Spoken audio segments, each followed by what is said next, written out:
The Special Investigative Unit has rubbished accusations by former Gauteng MEC Bandile Masuku that the unit either was bowing to public pressure or venturing into political games. This comes after Gauteng Premier David Makhura fired Masuku on Friday following a report by the SIU that placed him at the center of the irregular procurement of PPEs by the province's health department.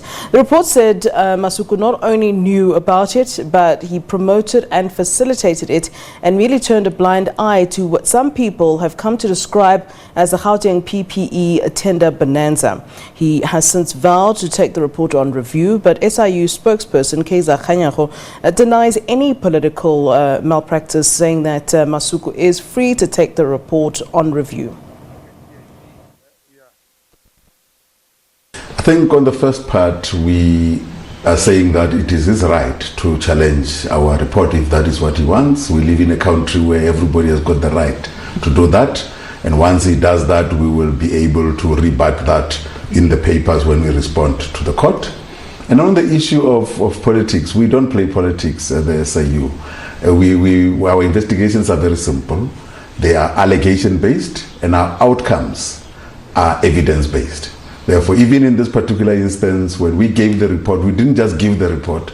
We gave the report and we also gave the evidence that we have that led to us making that recommendation.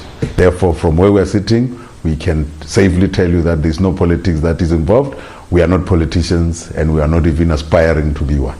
On this one particularly, and this is something that is very interesting, this is not the first report we are giving out in relation to the issue of Royal Baka and others, because if you remember, in the beginning we issued a report that was looking at the contribution of the then CFO and the head of the SCM. And that report was accepted the same way as this one was, and those people, I think the head of SCM was suspended, who is going through a disciplinary hearing, and the CFO had resigned at that time.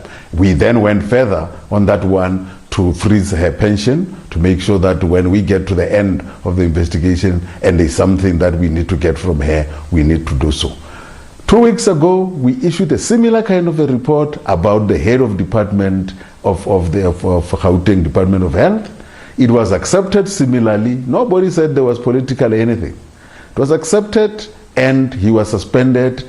He then resigned afterwards. Now, it was the turn of the executive authority, in this case being the MEC.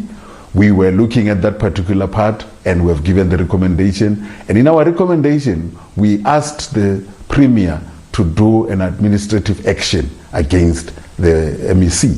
And his administrative action is what he decided to do, not what the SIU told him to do.